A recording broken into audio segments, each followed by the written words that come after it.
آج آپ کو شدید سے شدید جسمانی کمزوری کو جڑ سے ختم کر دینے والی ایک زبردست ریسپی بتانے جا رہی ہیں۔ پھر چاہے آپ لاغر پن کا شکار ہیں یا آپ کو بہت ہی زیادہ جسمانی کمزوری ہو چکی ہے، لاغر پن اور جسمانی کمزوری کے چلتے آپ کا منہ بھی پچک چکا ہے، تو بس آپ کچھ دن بتائے گئے طریقے سے اس ریسپی کا استعمال کر لیں، ہر قسم کی جسمانی، اعصابی اور دماغی کمزوری کا جڑ سے خاتمہ ہو جائے گا۔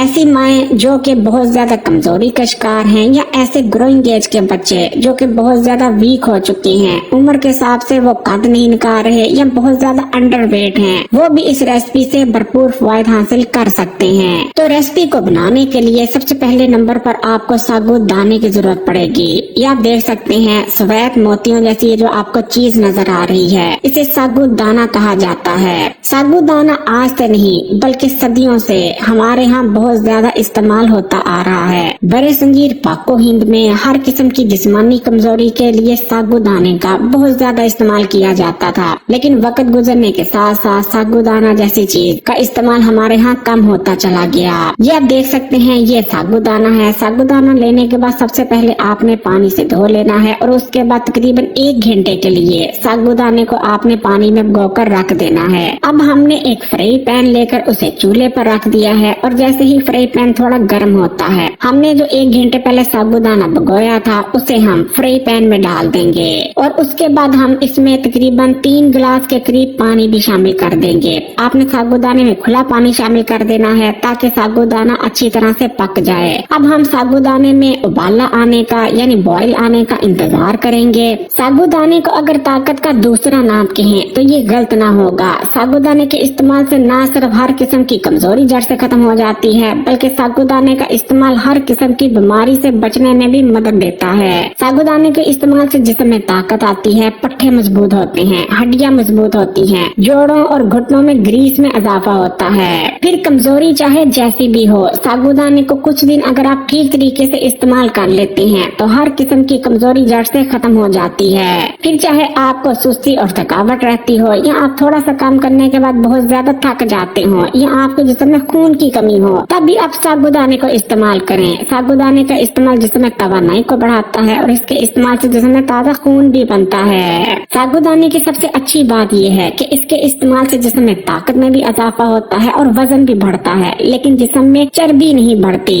اور یہ آپ دیکھ سکتے ہیں کہ ثابوت دانے میں بوائل آنا شروع ہو چکا ہے اور اس اسٹیپ پر آپ نے اس میں گڑ شامل کر دینا ہے۔ گڑ کی مقدار آپ اپنے مرضی کے حساب سے رکھ سکتے ہیں۔ اگر آپ کو زیادہ میٹھا پسند ہے تو آپ زیادہ مقدار میں گڑ شامل کر سکتے ہیں، لیکن اگر آپ کو کم میٹھا پسند ہے تو آپ نے زیادہ مقدار میں گڑ شامل نہیں کرنا، یعنی گڑ کو آپ نے اپنے ٹیسٹ کے حساب سے شامل کر لینا ہے۔ عام طور پر لوگ گڑ کو بہت معمولی چیز سمجھتے ہیں، لیکن گڑ ہرگز بھی کوئی معمولی چیز نہیں۔ گڑ وٹامن، منرلز اور بہت سے کمپاؤنڈ سے بھرپور ہوتا ہے۔ گڑ کے اندر بہت زیادہ مقدار میں آئرن پایا جاتا ہے۔ گڑ کو استعمال کرنے سے جسم میں تازہ خون بنتا ہے۔ گڑ پہلے سے موجود خون کو بھی پیوریفائی کر دیتا ہے۔ اسی طرح گڑ جسم میں توانائی کو بڑھاتا ہے۔ ایسے لوگ جو کہ تھوڑا سا کام کرنے کے بعد تھک جاتے ہیں، گڑ ان کے لیے اکسیر کی حیثیت رکھتا ہے۔ گڑ معدے اور ہاضمے کے مسائل کو بھی دور کرتا ہے، جس سے نہ صرف آپ کا ہاضمہ مضبوط ہوتا ہے بلکہ کھانے میں موجود غذائیت ہمارے جسم کا اچھی طرح سے حصہ بننے لگتی ہے۔ اور یہ آپ دیکھ سکتے ہیں کہ گڑ اس وقت ثابوت دانے میں بالکل میلٹ ہو چکا ہے اور ایک بہت پیارا سا کلر آیا ہے۔ اس اسٹیپ پر آپ نے اس میں تلوں کو شامل کر دینا ہے۔ تلوں کو ہم نے سب سے پہلے ڈرائی روسٹ کر لیا تھا تاکہ تلوں کے اندر جو اینٹی نیوٹرنٹس موجود ہوتے ہیں وہ بھی ختم ہو جائیں اور تل زیادہ اچھی طرح سے ہضم آور ہو جائیں اور یہ کرنچی بھی ہو جائیں۔ تو آپ نے ڈرائی روسٹ ہوئے تل اس میں شامل کر دینے ہیں۔ تل شامل کرنے کے بعد تقریباً ہم اسے 2 منٹ کے لیے مزید پکائیں گے اور اس کے بعد آگ کو بند کر دیں گے اور اسے کسی برتن میں ڈش آؤٹ کر لیں گے۔ اب آپ چاہیں تو آپ اس ریسپی کو باداموں سے بھی گارنش کر سکتے ہیں یا اپنی مرضی کے کوئی سے بھی ڈرائی فروٹس اس میں آپ شامل کر سکتے ہیں۔ ہر قسم کی کمزوری کے خاتمے اور جسم کو بہت طاقتور بنانے کے لیے آپ نے اس ریسپی کو دوپہر کے کھانے کے طور پر استعمال کر لیا کرنا ہے، چاہے تو ناشتے کے طور پر بھی استعمال کر سکتے ہیں۔ اگر ویڈیو اچھی لگی تو کمنٹس میں ماشاءاللہ سبحان اللہ ضرور لکھیے گا، لائک کے بٹن کو